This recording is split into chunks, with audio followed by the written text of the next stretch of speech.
मोक्ष क्या है एवं इसे कौन प्राप्त कर सकता है?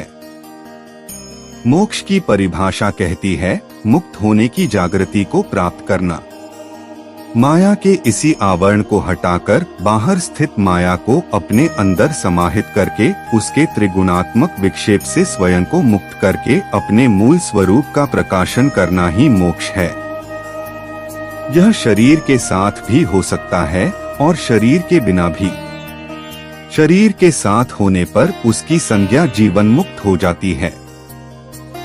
जन्म मरण के चक्र से छूटकर शुभाशुभ कर्मों के बंधन से स्थायी निवृत्ति प्राप्त करके अपने चिन्मय स्वरूप का प्रकाशन ही मोक्ष है। यह भी विचारणीय है कि इसके कई प्रकार हैं, जिसमें दो मुख्य हैं, एक क्रम मुक्ति और दूसरी सद्यः मुक्ति।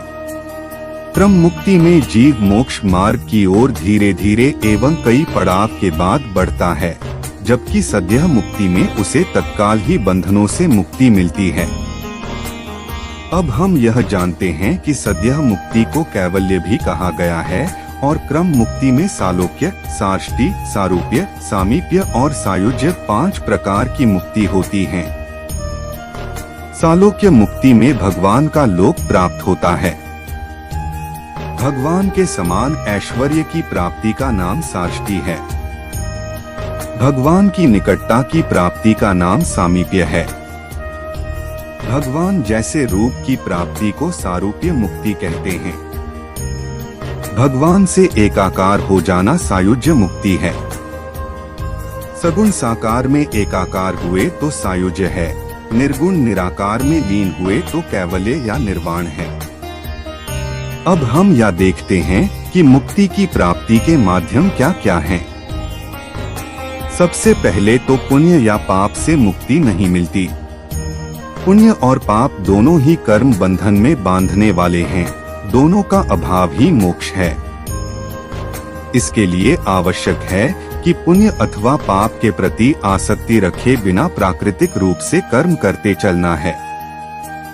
जिस प्रकार से नदी के प्रवाह में पड़े हुए पत्ते की कोई स्वतंत्र इच्छा नहीं होती अपितु वह जल के प्रवाह के ही समान गतिशील होता है, उसी प्रकार व्यक्ति भी अपनी स्वतंत्र शुभाशुभ इच्छाओं का परित्याग करके यदि केवल कर्तव्य कर्मों के प्रति आचरण करे तो उसके कर्म बंधन का धीरे धीरे स्वतः लोप हो जाता है और यही क्रम मुक्ति का प्रथम सोपान है।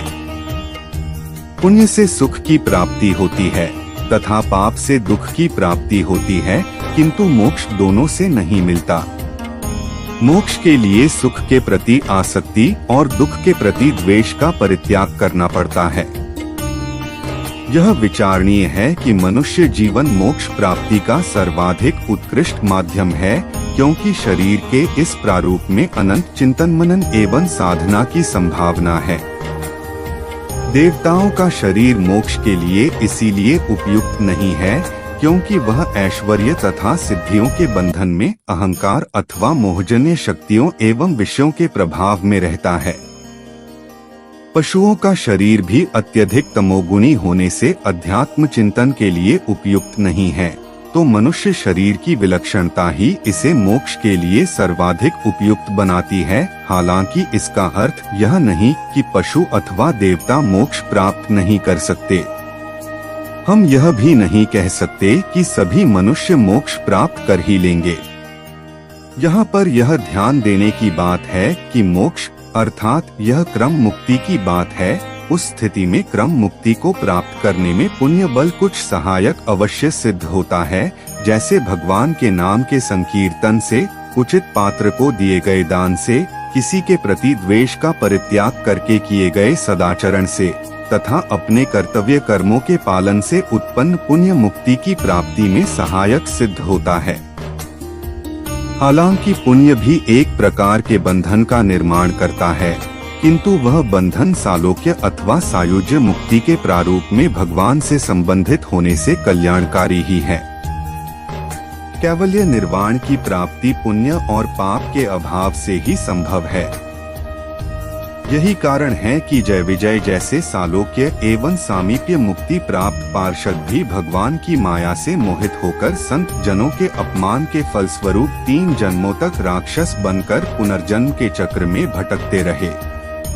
यद्यपि क्रम मुक्ति का अधिकारी बनने के बाद भगवान स्वयं उस जीव का भार वहन करते हैं एवं किसी परिस्थिति में उसके पतन की संभावना होने पर स्वयं हस्तक्षेप करके उसकी रक्षा करते हैं। तीर्थ, संत, यज्ञ इत्यादि के प्रभाव से पशु और देवता भी क्रम मुक्ति के अधिकारी हो जाते हैं यदि हम भगवान के नाम का सुमिरन करके अथवा कोई शुभ तिथि में योग्य पात्र को दान देकर उस पुण्य का पुनः दान किसी पशु के लिए करते हैं तो वह संस्कार उस पशु के प्रारब्ध के साथ जुड़कर उसे क्रम मुक्ति की ओर प्रेरित करता है।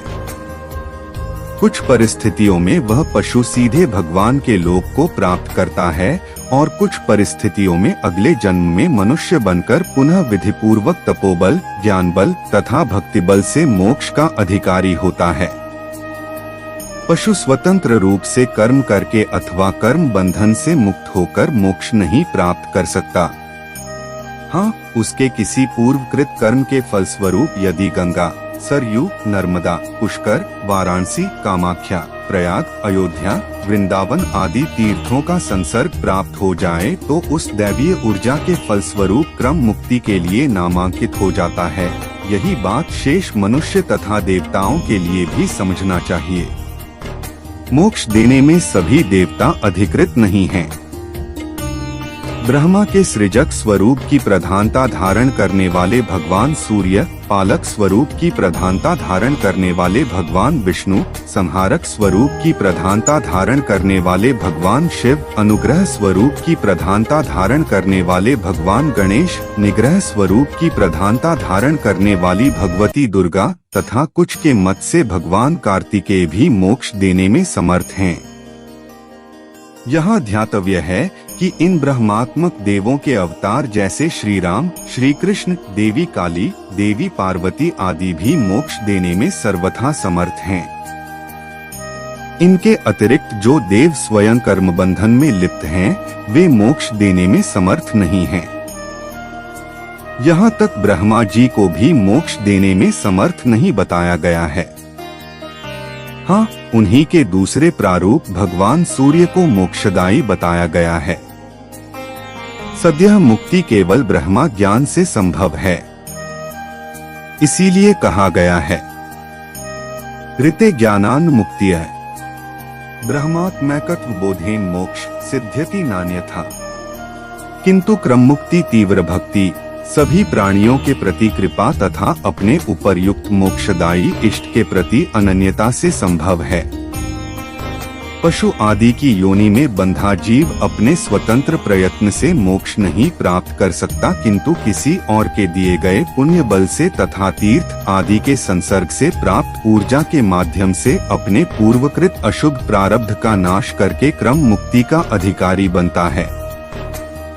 उदाहरण हेतु जिस प्रकार जैसे आपको दिल्ली से प्रयाग जाना है, आपके पास अपना वाहन है, सारे संसाधन हैं, आपको मार्ग का एवं लक्ष्य का बोध भी है, तो आप प्रयाग पहुंचने के योग्य अधिकारी हैं। मनुष्य शरीर जिसमें रहने वाला जीव अपने मूल स्वभाव के प्रति, ब्रह्मा की प्राप्ति के प्रति प्रयत्नशील है, विवेक संयुक्त है, उसकी स्थिति ऐसी ही है। किंतु जैसे सभी मनुष्य मोक्ष के महत्व को नहीं जानते और अज्ञान के कारण मोक्ष की इच्छा भी नहीं करते क्योंकि उन्हें उसके विषय में पता ही नहीं है, उसी प्रकार सभी पशु देवता भी मोक्ष की इच्छा नहीं करते। उनका चित्त माया के बंधन के कारण भ्रमित होता रहता है। अब हम दूसरी स्थिति की बात करते हैं। आप अपने वाहन से प्रयाग जा रहे हैं। मार्ग में कोई दूसरा व्यक्ति आपको मिला, उसे भी प्रयाग जाना है, किंतु उसके पास संसाधन नहीं है, तो आप कृपा करके उसे अपने वाहन में स्थान देकर साथ ही प्रयाग ले जाते हैं। यह स्थिति उन लोगों के साथ लागू होती है जो मोक्ष के महत्व को जानते तो हैं, किंतु उसकी विधि नहीं जानते, फिर विज्ञानी महात्माओं की शरण ग्रहण करते हैं और उनके संसर्ग से क्रम मुक्ति को प्राप्त करते हैं। अब हम तीसरी स्थिति की बात करते हैं। किसी व्यक्ति को प्रयाग जाना तो है, किंतु उसे मार्ग का भी ज्ञान नहीं और संसाधन भी नहीं तथा स्वयं भी बीमार होने के कारण वहां नहीं जा सकता। तब कोई कृपा करके एम्बुलेंस की व्यवस्था करके उसे वहां तक पहुंचाता है। यही स्थिति पशुओं की है। वे उस कष्ट से मुक्ति तो चाहते हैं, किंतु मुक्ति अथवा उसकी विधि का कोई बोध नहीं होता। तब कोई दयालु उन पर कृपा करके अपने किए गए सत्कर्म का पुण्यफल उन्हें प्रदान करके सत्वजन्य बलपूर्वक क्रम मुक्ति की ओर अग्रसर करता है। मनुष्य जीवन मोक्ष के लिए ही मिला है, इसका कोई और उपयोग समुचित नहीं। यदि मनुष्य जीवन मिलने के बाद, साथ ही सनातनी समाज का अंग बनने के बाद पुनर्जन्म होना अथवा कम से कम मनुष्य जीवन की अपेक्षा कोई और निकृष्ट योनि की प्राप्ति होना इस जीवन की विफलता ही मानी जाएगी। मोक्ष में सभी अधिकारी हैं। ऐसा नहीं है कि पशु को या देवता को या किसी समाज विशेष को मुख्य से वंचित रखा गया है, किंतु मोक्ष प्राप्ति की विधि एवं काल सबके लिए भिन्न भिन्न है, क्योंकि सबके प्रारब्ध और पूर्वकृत कर्म के संस्कार भिन्न भिन्न है। जो जहाँ जैसे फंसा है, जितना फंसा है, उसी आधार पर न मुक्त होगा। दोस्तों, हमारे YouTube चैनल को सब्सक्राइब करें और अपने दोस्तों के साथ शेयर करें। धन्यवाद।